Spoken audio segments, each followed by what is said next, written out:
Hello, hello, everyone. Hello. Gina's having dinner. Great.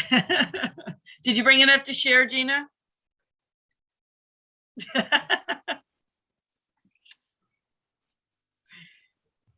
Hello, Jennifer. Welcome to your first board meeting. Great to see you. Kemba, you are floating over the Golden Gate Bridge. That's amazing. Oh, you're muted, so we don't know what you're actually doing, but I'm just going to go with floating over the Golden Gate Bridge. It's good for me. I wish. I'm driving. Hi, good evening. Good evening. You're still holding it together on the second day of school. That's a good sign, Dr. Wright. We are. It's been a really good 2 days, actually. Good. Oh, Yeah. I'm eager to hear all about it. Good 2 days. Hi, Jennifer. Welcome.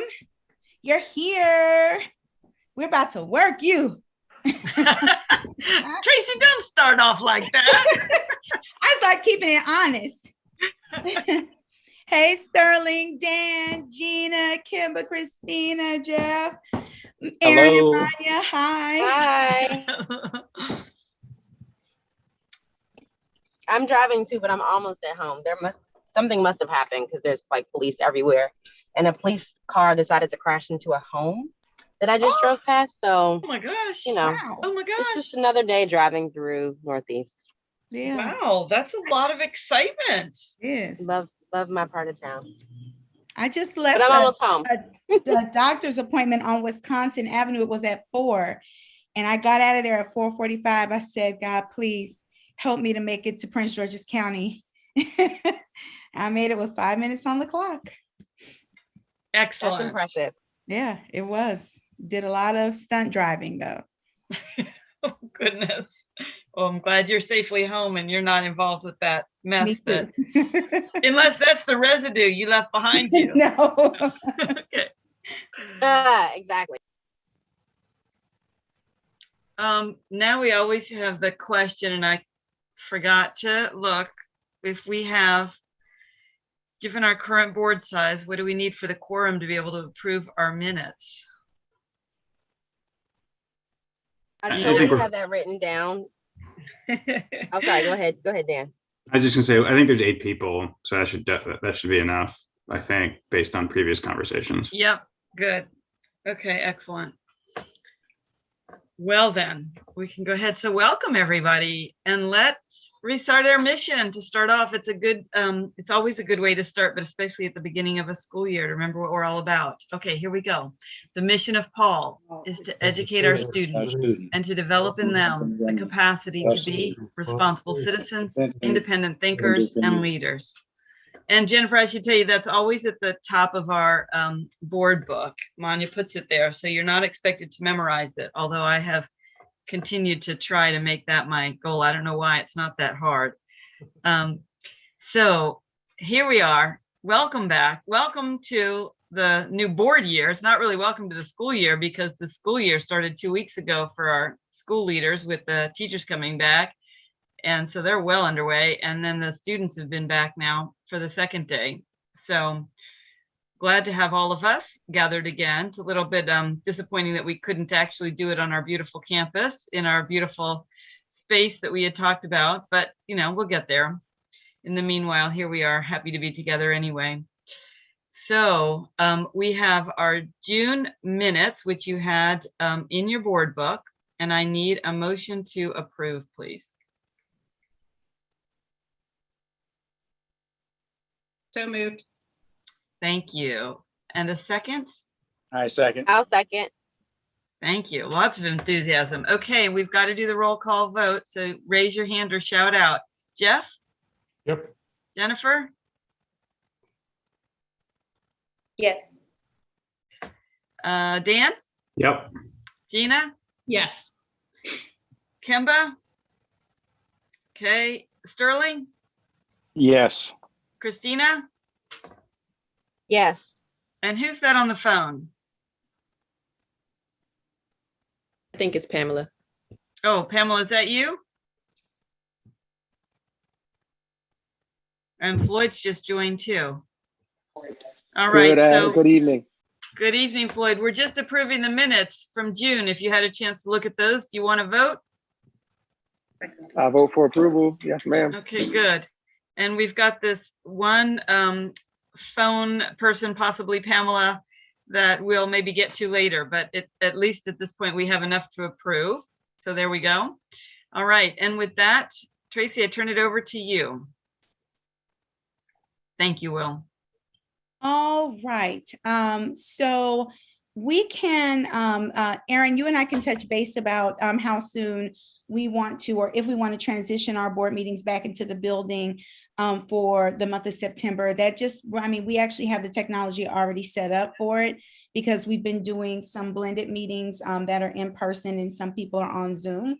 So you and I can check in and decide, you know, when we want to actually transition back into in person, because well, and I understand part of the transitioning back into person for the first meeting was there was some wine involved in that, so there's a little bit of an incentive for us.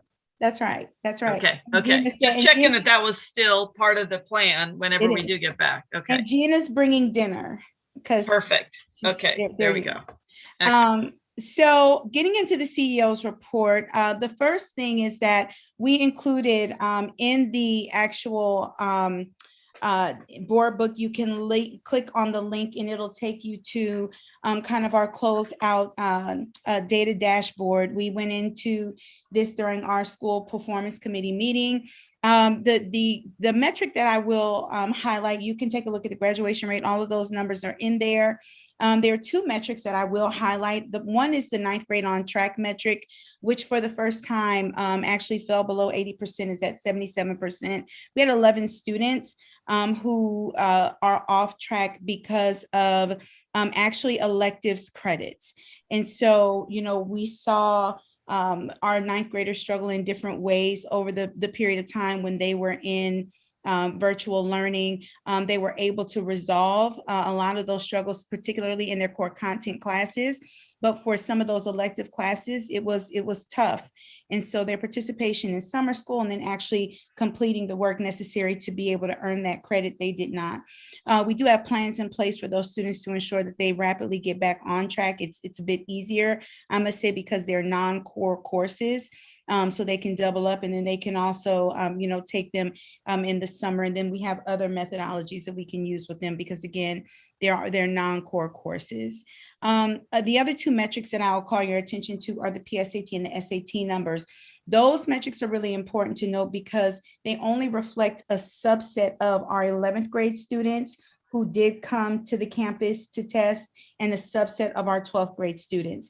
As much as we pushed to have all 100% of our 11th graders come to take the PSAT on campus and 100% of our 12th graders, there was still significant trepidation around coming and doing anything in person by a good number of our parents. And so when you see those percentages, there's an asterisk because it does not reflect the data of 100% of our students. It's closer to like around 60% of those student populations.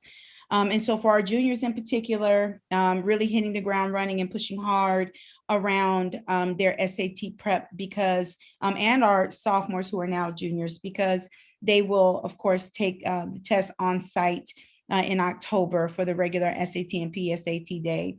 And we will be back at that 100% of our students who have participated in there.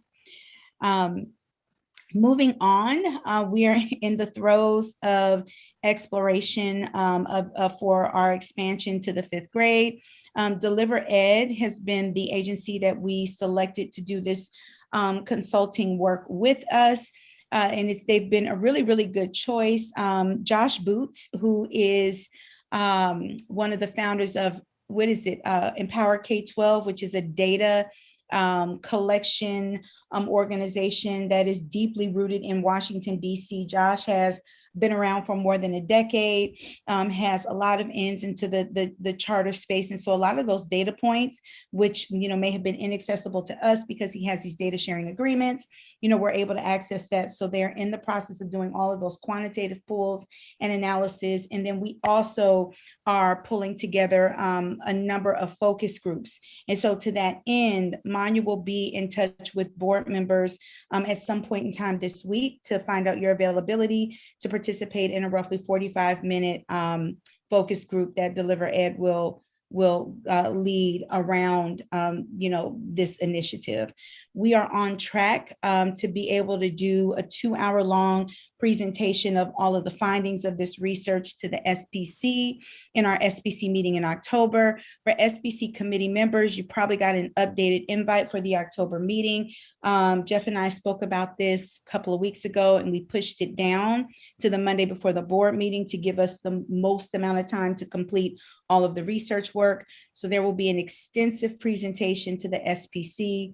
And as we talked about, the SPC and Deliver Ed and myself and the executive team of the organization will present to the full board for you all to be ready to take a vote. Okay. The last piece on that is that I also connected with Rashida at the Public Charter School Board, went back and reviewed our charter. And indeed, our charter does say that we are authorized to serve students in grades 5 through 12. And Rashida and Melody and I met, and there are no permissions that we need from the DC Public Charter School Board should we vote to move forward with this expansion. We would only need to include that information when we do our November projections to the DC Public Charter School Board, and also for My Schools DC. We've already notified them that we're in this researching process so that they can anticipate us sending additional information should we decide to move to the 5th grade. Okay. Any questions? I'll pause there really quickly. Tracy, the vote would be in November, a month after the presentation. That's right. That's what we agreed on our work plan. And we can go over that when we talk about the work plan, but that's an important point, Jeff, that we won't be voting the same time we're getting the presentation. That's right. Okay. Yep. And then the last thing is that Jeff and SBC members have access to the work plan, the project plan that we put together with Deliver Ed. If you're interested in seeing that, you can shoot Will an email and he will have them grant you access. It's a pretty detailed work plan, but that we're following it very closely to make sure that we're pacing right along. Okay. So AALE, yes, we have been in the throes of accreditation for how many months, Manya? I think about 17. Yep, about 17 months. It can't stop, won't stop. So we received the preliminary, the draft report, and then got a final from them. We've gone through and we've made factual corrections. Maya and I just finished the next round of making corrections or doing actual responses. Really, the feedback was pretty light. We're very grateful for that. There were a couple of things specifically around the recommendation to remove our requirement that every child have college admissions as before they're allowed to graduate from our organization. That was one of their recommendations. We did respond to that because we have a kind of a visceral reaction to that. So that was one recommendation. And then there was another recommendation around adding American Sign Language, interestingly enough. And then lo and behold, we actually have American Sign Language for our middle school kids this year as another elective. And just some recommendations around some of the readings, some pre-20th century readings for our middle school students and our high school students, which we actually have. So there weren't a ton of things for us to respond to, but that is done. And they will take all that information to their board in October. They actually will come to a site visit and we will get news about, our accreditation standing sometime in November or December. Okay. So I'm sorry, did you say they're coming to do a site visit again? They didn't do a site visit. They did a remote one. Yeah. So they're going to actually come on site now. Mm-hmm. Okay. Mm-hmm. Yeah, they want to look at our science labs, which is fine. They want to look at, a couple of different building spaces. And so. So yeah. it's really more of a facilities tour, less of a, I mean, they won't be doing the interviews and all that. No, again. no. Okay, okay. Yeah, very brief, yeah. And then the last thing is I'm going to punt to Ms. Span, who will give you all a very high level overview over about our Professional Development Institute, which was the last 2 weeks with all of our staff. And so I will punt to you, Ms. Span. Hi, good evening, everyone. Can you all hear me? Mhm. Okay, great. So the past 2 weeks, we have just finished with our Professional Development Institute. Actually, we have a few more days for what we call PDI. And in essence, because we knew that this year it was going to be really important to reground ourselves in the culture of how we meaning all stakeholders, students, parents, teachers, staff, operated at Paul. How do we interact? How do we communicate? What was our way of being? We actually, for the first time, at least in recent history, spent a good focus of our first week of PDI on deepening our understanding of what the Paul Way culture is. Hopefully you've heard of that terminology, the Paul Way, before. It's not new for us. We spent some time a few years ago really fleshing out what are our expectations for how scholars interact with scholars, staff with scholars, et cetera, at all parts of the day and all spaces of the building, even outside within the community, to ensure we're lifting up the vision. And so our first week was really heavily focused on the Paul Way, as well as a connecting point with social emotional learning.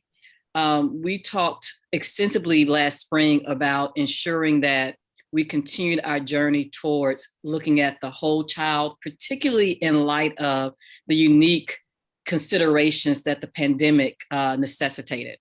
And so the socio-emotional learning framework, which has 5 competencies, competencies like self-awareness, self-management, responsible decision-making. The middle school last year, really for the past 2 years, had done some really substantive, explicit work around that. The high school had not done as much work around it, used some of the language, but it really wasn't integrated and filtered throughout the entire school. Where this year, the SEL work, the intentionality of really placing that in week 1 of PDI is so that it's really filtered and ingrained within every level of the organization. So our first week was around the Paul Way and the SEL framework. This week we moved towards, I feel like I'm getting my weeks mixed up. This is the first week of school. Yeah. I just realized we finished with PDI. Yeah, we're done. Yeah, okay. So the second week of PDI, we really focused on continuing our deepening of the Paul Way and culture, but we also began to look at our instructional priorities. And so we have 2 main instructional priorities, one around ensuring that all learners can access our rigorous content in our classrooms, which we wrap in our notion and commitment to equity. The second is around engaging instruction, and we're defining that as elevating critical thinking in our classrooms and making sure that we have intentional structures and spaces to cultivate thinking and for students to respond to each other's thinking and evaluate their own.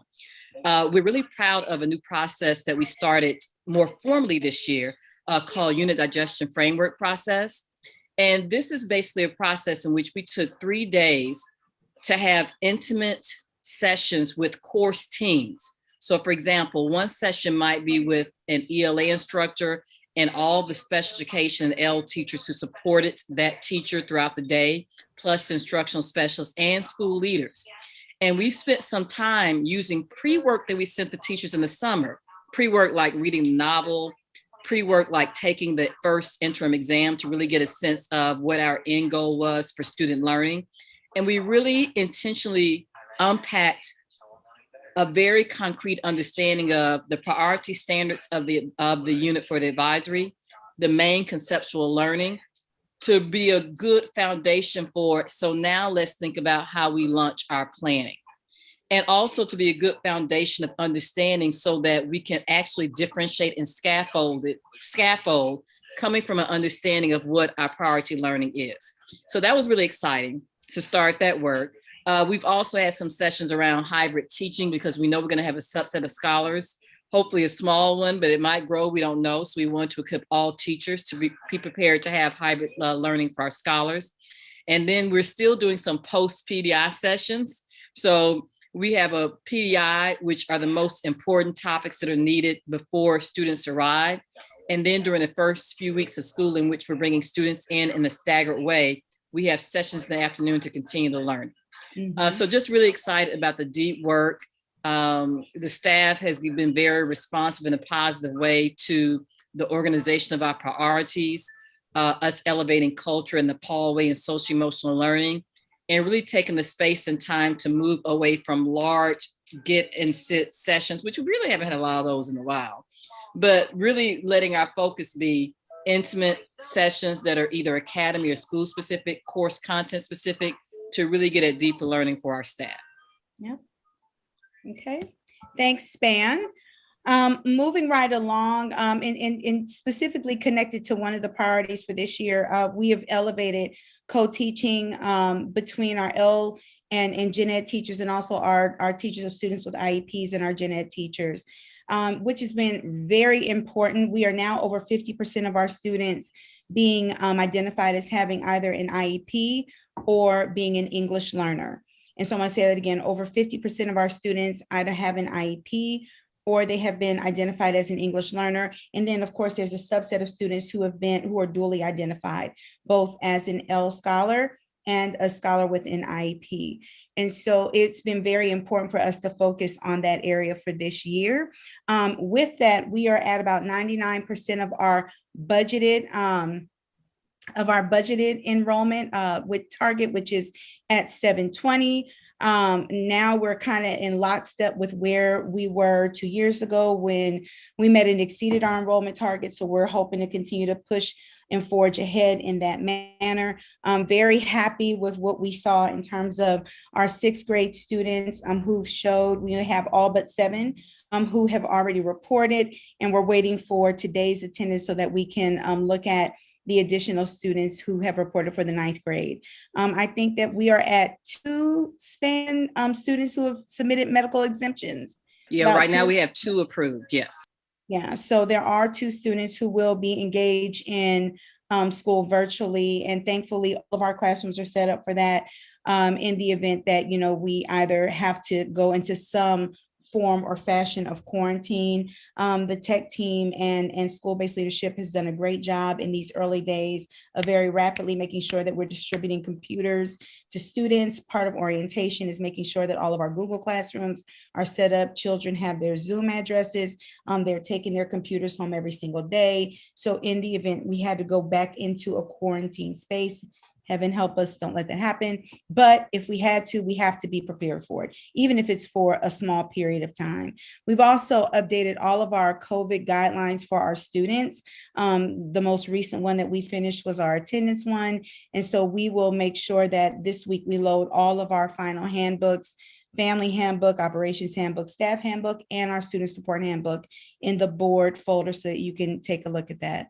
And then the last thing that I will say, 2 last pieces, Muriel Bowser a week or so ago released information saying that vaccines were going to be mandated for all DC government employees and to include DCPS teachers. And she sent an email to the charter sector urging us to do the same. We have followed suit in that way, you know, at the advice of the DC Alliance and the full charter sector. We took a poll, and we are all in the same boat together. So we have shared the guidance that Muriel Bowser has shared with us, which is, you know, the vaccine is encouraged and expected. If in the absence of that, submit your medical or religious exemption forms.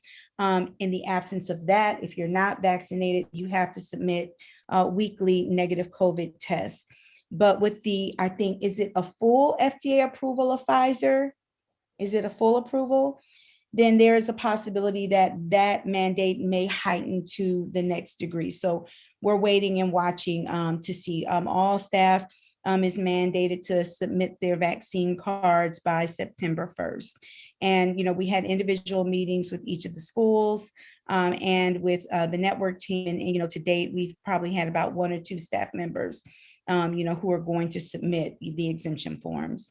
And then by the end of September, we will actually have testing set up on site. So staff members who are not vaccinated and who do not qualify for the exemptions can be tested on a weekly basis on site. We're part of a cohort of DC schools that has the testing capability on site for our students, which, we can talk more about that in the next meeting when we're closer to having that fully set up. The last thing is we are fully staffed with the exception of one special education teacher who we lost to a coaching position with the urban teacher, UTC. I can't remember what the C stands for. Urban Teacher Program. I can't remember what it stands for. Pam Core, and isn't it core? Urban Core, Teacher Core? Urban Teacher Core. I don't know, It's- but that's. it's- I think it's just UT. It's just Yes, urban, urban teachers. Yeah, there's no C. Oh, is it just UT? Oh, I made that up. Sorry. So UT, Urban Teacher Program. So we are, working to fulfill that vacancy. But the good news is that we had already staffed up. So we were overstaffed by one, both in the middle school and high school. So it's not a weight on our actual programming, but we want to make sure that we get that extra person in there because every single day we are learning more and more and more about the needs of our students. Okay. That's My it. goodness, that was a lot. Questions from anybody on any of that? We'll open it up. Questions, comments?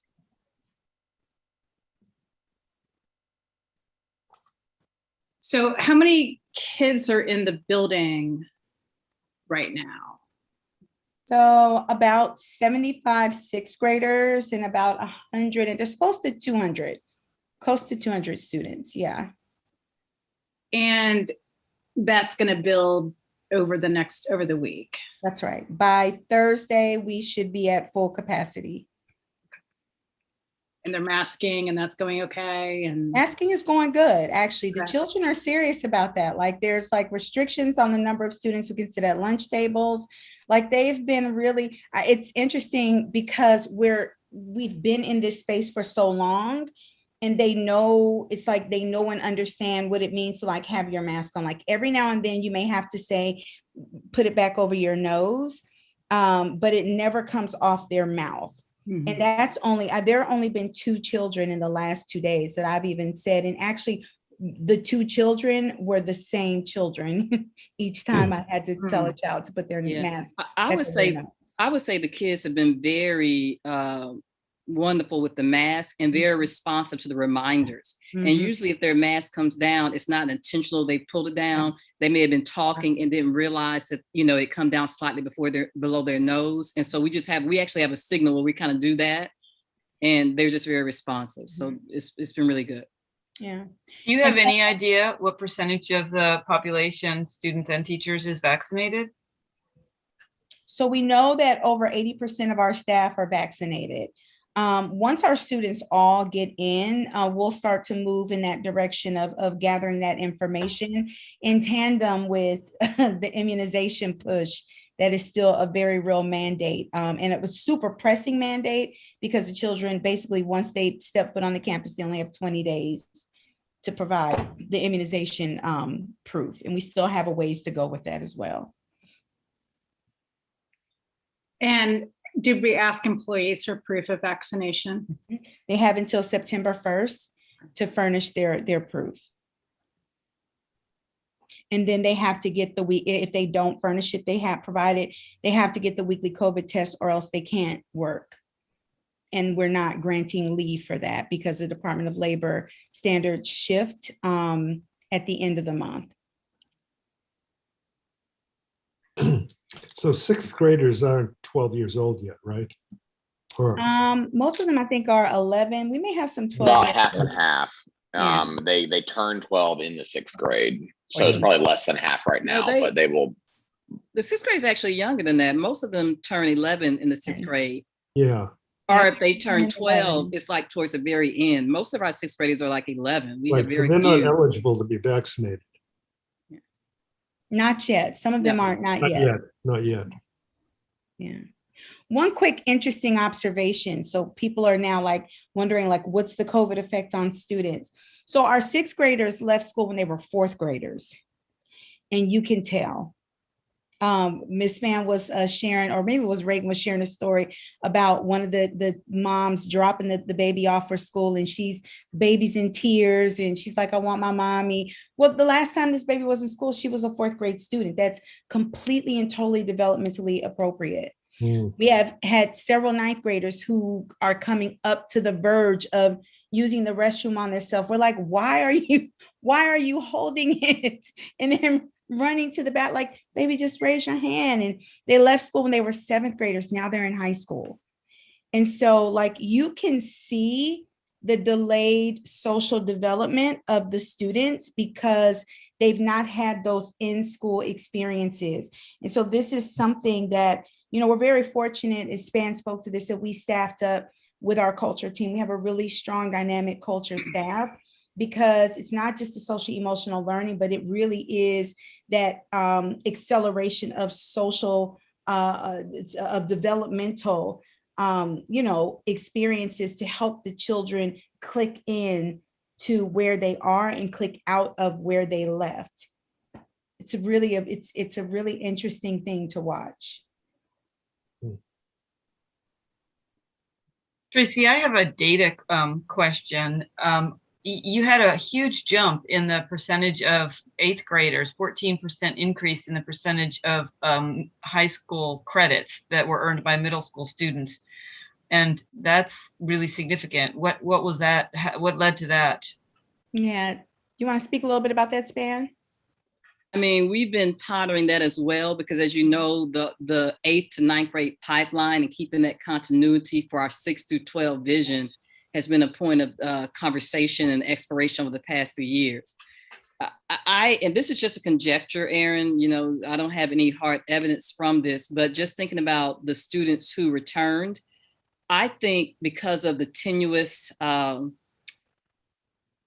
information on what each LEA would provide, some parents, similar to the parents who make the choice to stay with us during virtual schooling last year, said, hey, instead of me going off to another high school or another LEA that I don't have a lot of context on, let me stay with Paul. I think that's a part of it. But Aaron, you were asking about she was asking about the uptick in the percentage of 8th graders who earned a high school credit. Yes, and it is important. Right. That's simple. Also, that's simple. Okay, but I would also say you are right that there was also a really significant increase in the number of our 8th graders. 77% of our 8th graders stayed, you all. Right. Yeah. I'm sorry. I was talking about another data point, but sorry, that's amazing. Let's just pause there. That was amazing. Great. Yeah. And thank you for that explanation. Super happy. That's been something we've been trying to accomplish. Let's hope we can. Maybe that's a precedent of some kind or other. But anyway, yes, that was actually not the one I was wondering about, because we had actually heard that explanation, or at least I had somewhere else. So okay, I was wondering about the answer to your question, though, Aaron, is we intentionally offered more offerings. So over the past few years, we have expanded. We have 3 opportunities now for 8th graders to take high school credit. And as years have progressed, and specifically over the past 2 to 3 years, once we started 8th grade credit, we began looking at cohorts of students and which 7th grade students were in honors classes or the honors cohort that we can fold into.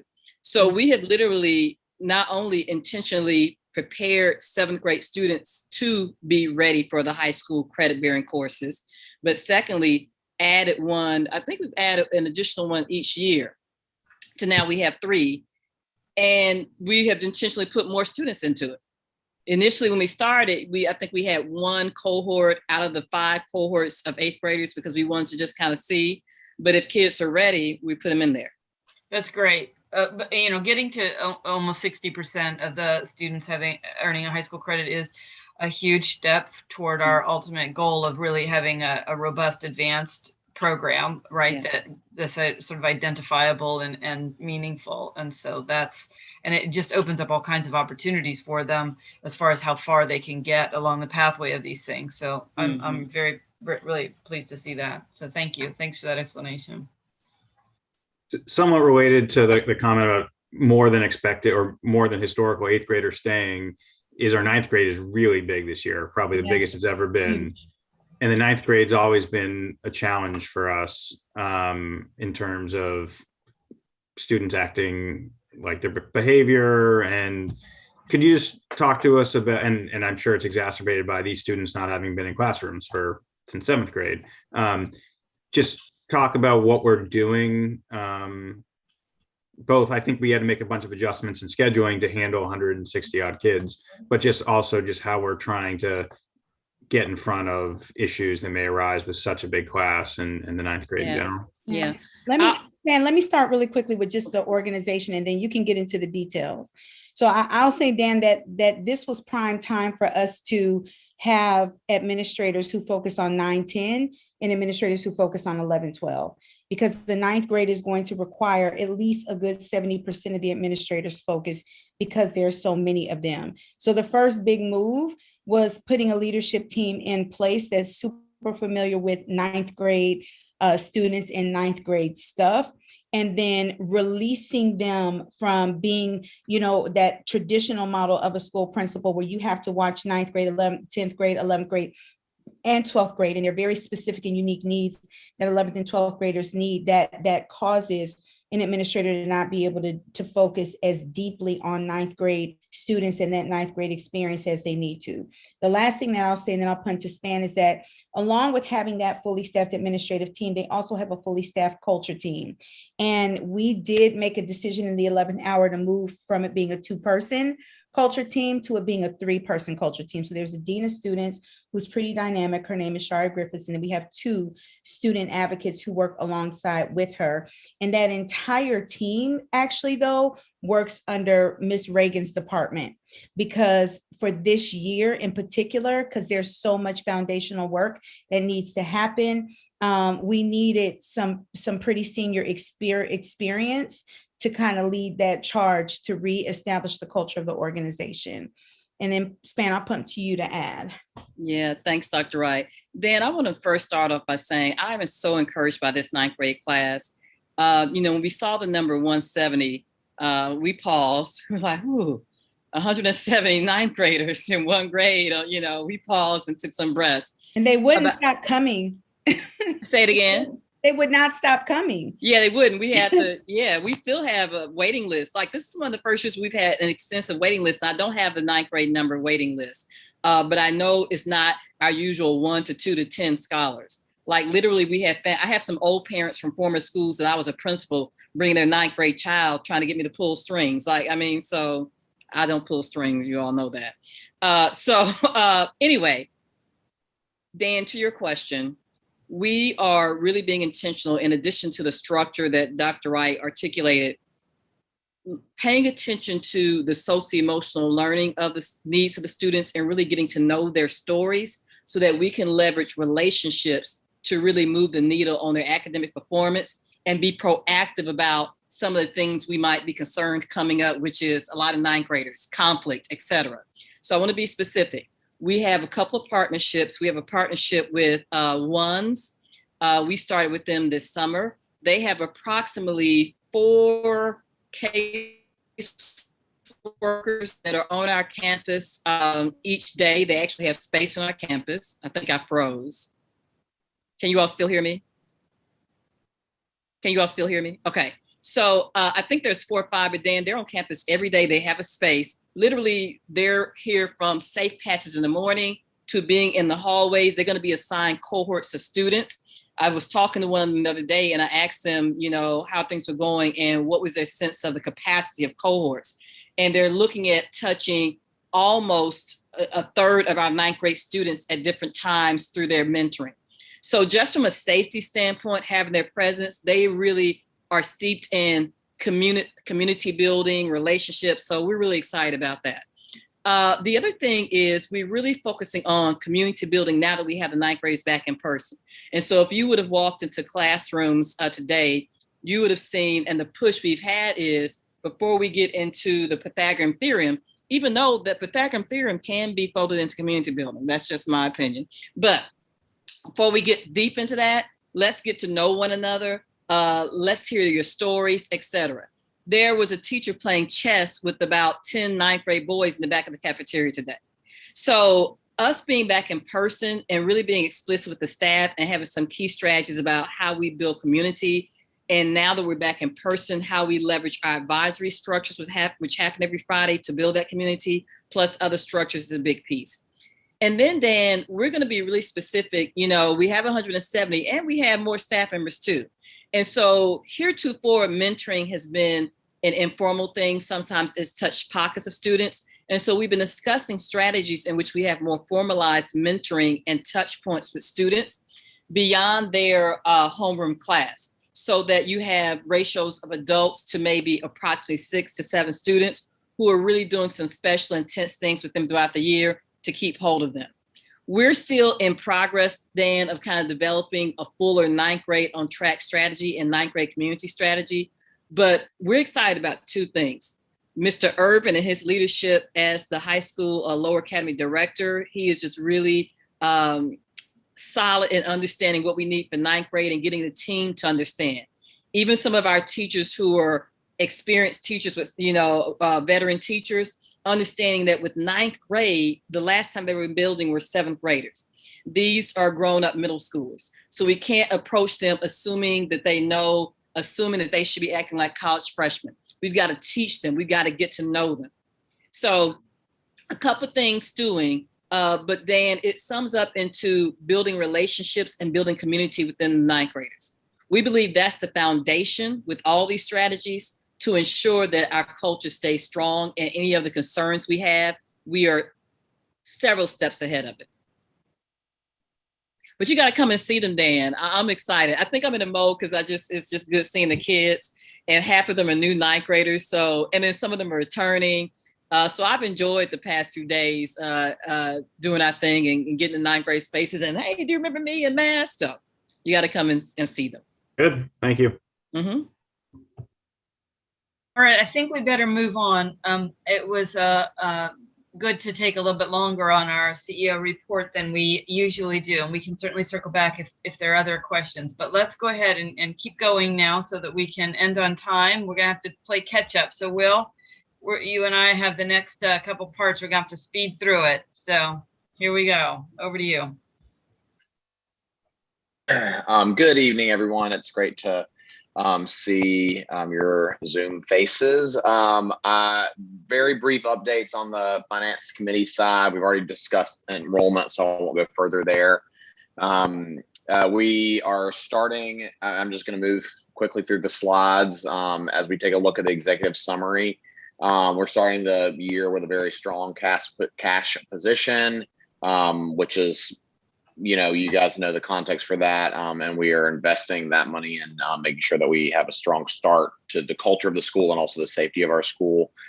We ended the year in a great place, and so that's setting us up for success as we move into completing the first month of this fiscal year. Couple of primary updates outside of enrollment that impact our fiscal standing is that we received more higher than budgeted Title I revenue due in large part to changed standards for how we are able to collect free and reduced lunch forms, which is how Paul Public Charter Schools title funding is articulated. This is based on last year's farms number. So we did a huge push during COVID to really ensure that our free and reduced lunch numbers were accurate. It's really hard to get those forms in. And so although we know that what population we serve, if the forms do not articulate that, the completion of the forms do not articulate that, we risk losing Title I funding. So we did a great job with that last year. The second thing is that because our fiscal year starts on July 1st, summer school lands in the new fiscal year. It kicks off the year. And so because our entire summer school occurs in the month of July. And since our budget approval that we got from you guys last school year in, I think, end of May, since then, we layered on an additional summer school program where we did some recovery work in preparation for the new school year. And so our summer school expense line exceeded our initial budget and but not to the tune of any kind of significance when you look at the additional revenue we received from Title I funding. So those are the two substantive items that we started off the school year with, and happy to answer any questions now or later, as always. Questions?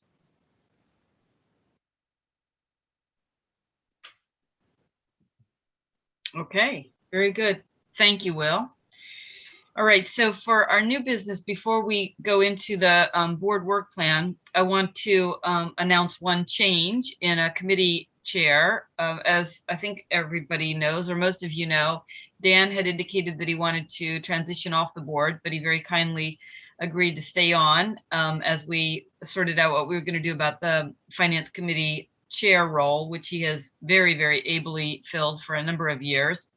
And so we now have Sterling, who has agreed to step up to that role again. Sterling has held every leadership position in the organization, I think, here or on the board, except I don't know if you were ever the program committee chair, Sterling. Maybe that's the only thing. That'll be the next time. Yes, I was. That was my first chair. Okay, well then you really have done everything, and thank goodness. So that'll be a very smooth transition for us, and so we're going to have to say goodbye to Dan at this meeting. He will be at the September Finance Committee, so I don't have to say goodbye to him quite yet. But I want to just pause and say Dan took us through an unbelievably challenging period where we were dealing with the finances around our building addition. And it's too complicated to even try to summarize, only to say that there were many twists and turns along the way and a lot of uncertainty. And we were in a pretty precarious financial position there for a while because kids didn't want to come to our building when it was all torn up. So our enrollment dropped. And anyway, as I say, it's a long story, but thank goodness Dan was there and very capably led us through that. And so we're really grateful for that. And then has stayed on and led us since then into this position where, as you just heard, Will describe, we're in very firm financial, on a very firm financial footing and in a very good position. And so we're really grateful for that and grateful for your many years of service. So thank you to Dan. Thanks, Aaron. Appreciate that. It's been an enjoyable 7 years or so, or maybe 7 years on the board. And I will be, maybe I'll even join the YouTube feed to join a few board meetings. But I will certainly be rooting on Paul from afar. So thanks for those words, and I appreciate it. Well, first of all, Dan, not from that far, because you're not that far away. That is true. And we'll make sure that you have our YouTube feed so that you can always check in on us. And I just want to echo that sentiment that we are deeply grateful and appreciative for all of the work and the support that you've given the organization over the years. It feels so good to be financially strong. It really does, as an organization, with all of the stress that's associated with making sure that student achievement, stays on track. The last thing in the world that you want to be worried about is whether or not you have the financial resources and bandwidth to be able to make the moves and the pivots to meet the needs of the kids. So thank you so much for your help and your guidance in that area. And it's really something to not anymore have the conversation where we're saying, we really wish we could do this with programming, but we can't afford it. And we used to have those conversations a lot. So, and with that in mind, speaking of our work, you all, I hope, I should have asked this at the beginning, that everyone was able to find the link to the shared drive that Manya sent. And that's where you find all of our documents. And that's where our work plan is. And we started doing things this way last year. It's not that dissimilar from how we had done it in past years. But if you look at the work plan, what you will see, I'm just going to take a moment and pull that up. So on the work plan, what I've done is to take the goals that we agreed in our June retreat, assign them to committees based on the input from the executive committee, and lay out the actions that were also part of what we discussed in June, and then assign some dates also based on the input from the executive committee. So just to go briefly through this, the only one actually that I really want to call your attention to is that 5th grade expansion, to give everybody a heads up. The rest of it, you can look at it at yourself, and I don't think that there's anything particularly controversial, although of course we can discuss in future meetings. But the 5th grade expansion is the biggest decision we've made in a long time, I think. And we are all determined that we want to make sure we're making the right decision and it's the right time, and we have everything in place. So you've heard already the plan for presenting to us in October. And the sort of big milestone for us is EdFest in December. That is, if we're going to have a 5th grade, we need to be in a position where the school can recruit 5th graders, and that happens in December. And for that reason, we don't want to wait until our November meeting to vote. So we haven't done this in a long time, but we're going to do something that is allowed in our bylaws, and we used to do it for various things, and that is to vote by email. At least that's our plan. Now, if it turns out in October that we feel that we would have to have another discussion, we can also schedule another meeting, and there's a way to do that. But that's the plan right now, that if at the end of the October meeting that we are comfortable having a vote several weeks after that in November, that will give the school leadership time to prepare for EdFest. So I just want to pause there and ask how that plan sounds to everybody. I am not sure if we can vote via email. I think we may have to vote via the way we vote now, and have it be recorded via the minutes because of the Open Meetings Act. So I'm gonna go research that. I feel like we can't vote via email, but I need some statute or law to back that up before I just say what my gut feels like. Okay, Christina, thank you. Thank you for checking on that. My legal antenna, but I'll check on that, Okay. and I'll get back to everybody by the exec board committee meeting, the next one, because that'll give us enough time. Yep, perfect. Well, and in that case, we might actually have to call a special meeting. So maybe when you're looking into it, if you do discover that what I've just proposed won't work, then let's figure out if there's another way to work that will still give the school leadership enough time. Okay, either that or we'll need to rearrange something else, because it is really important, obviously, that if we're going to do this, that we go out right and we aren't scrambling to do it some at the last minute. Okay, so just in the interest of time, I'm going to stop there, and unless there is something else that anybody else wants to discuss in terms of the work plan for right now. Okay. Now, the other thing that you will have found in your drive is the conflict of interest form and the vendor list. And Manya, I don't want to put you on the spot, but can you tell us, or are you the right person to tell us how you want us to return those? Or is that something Will tells us about? What you need us to sign the conflict of interest, review the vendor list and sign the conflict of interest, correct? That's correct. Yes. And so you just need us, go ahead, Will, please. Yeah, just for clarification. So you need to review the document to ensure that you have disclosed anyone that you have a business or a familial relationship with. It does not mean that you need to get off the board or that we have to discontinue use for them. We have an obligation to publicly disclose if we have relationships, if any of you have relationships with any of the people that are our vendors. So it's just a disclosure experience. If there's follow-up, then I would be responsible for connecting with you directly, but we just need to publicize or record that. And that's something we do have to do annually. So any questions about that? Okay, let's try to take care of that quickly. Okay, to keep moving on, then we have committee reports that are in the board book. You've had a chance to review the minutes from those. Anything that any of the chairs want to add, or any questions for any of the chairs?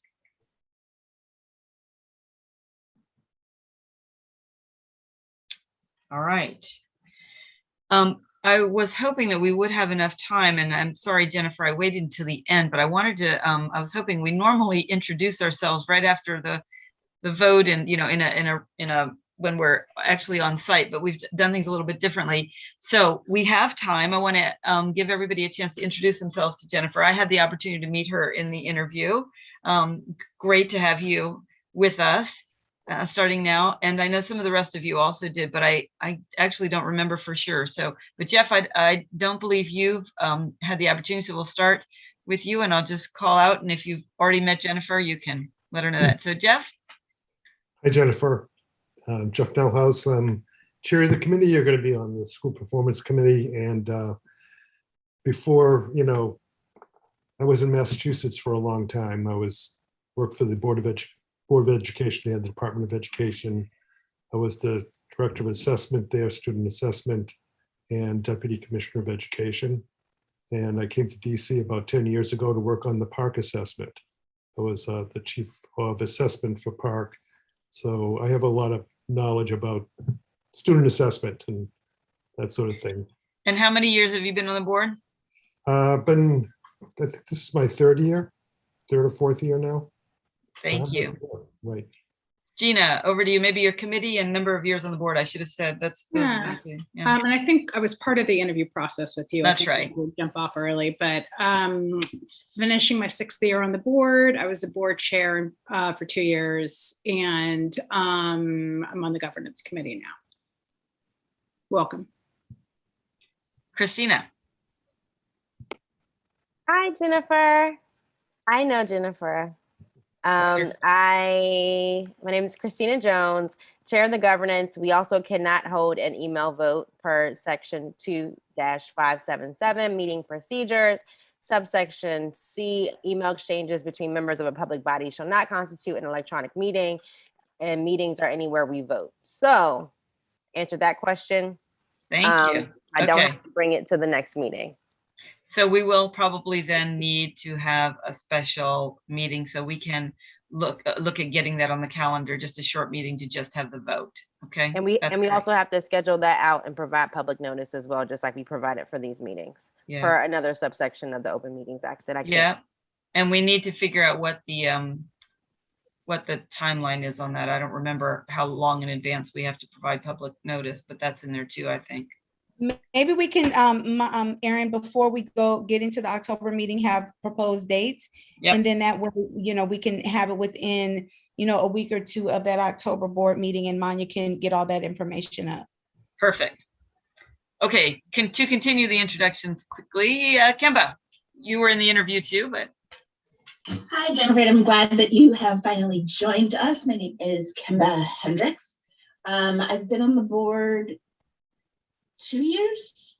2 years, right. Yes. I had to think about it, give or take. I came in kind of like a halfway through a year. And I am vice chair, and I'm serving in a new committee this year. And this year I will be on, what is Pam's committee? You're on Pam's committee, which has the longest name, and it is Marketing, Public Relations, and Fundraising, I believe. Yes. I'm on that committee that year. Yeah, last year I served on school performance, and both previous years I was on school performance. I've switched this year. And Pamela. Can you hear me now? Yes. Hello? Okay, good. Hi, Pamela Taylor. I've been on the board for, I think, 7 years. And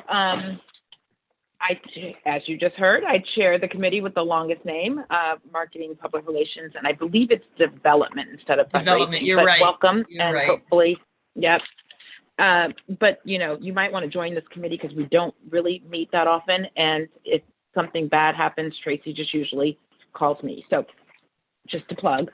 Happy to have you. Look forward to meeting you in person, and welcome. Thank you. Floyd.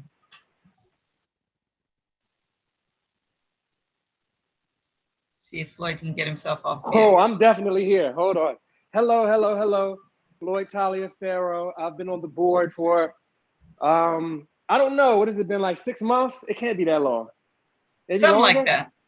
Yeah, okay, maybe 7 months. I'm on the school performance committee.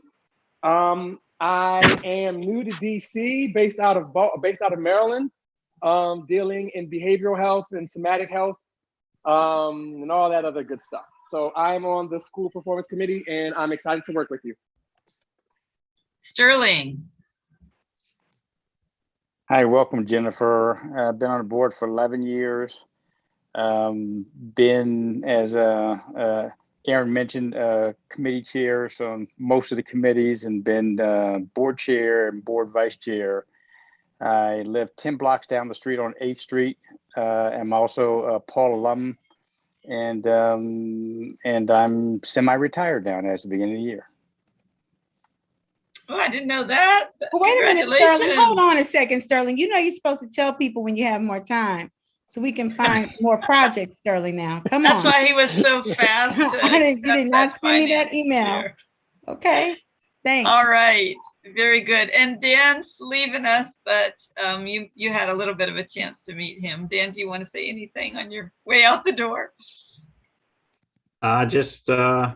I was the chair of the finance committee for the last 7 years, and sorry that we will not be working together, but you're joining a good board, so I'm sure it will be a good experience. Yeah. Yeah, it really, we have a wonderful board, and I'm so excited about the work that we're going to do together. So Jennifer, do you want to say anything quickly before, I know we're a little bit over, but hopefully people can hang on for another minute. Yeah, I just jumped in there. I just wanted to say thank you, everybody, for the welcome. I'm really excited about being on the board. It's really good to hear folks have been on for so many years and a varying amount of years. That's a good indication that this is a welcoming board to be on. So I look forward to working with you all this year and in the years that follow. Yeah, thank you. And Christina has our honorary member there. He attends all our meetings. He does not miss a meeting. That's right. He raised his hand, Dr. Wright, to ask a question during your presentation. Yes, Xavier. Not the time. Yes. Xavier Jones. Not a quorum without Xavier. Okay, well, thank you, everybody. And I look forward to seeing you in October or September, sorry, in September. And we'll find out later on whether that's going to be in person or whether that's going to be via Zoom, but we'll just see how things develop. Be in touch. Thank you, everyone. Bye-bye. Bye, Dan. Good night.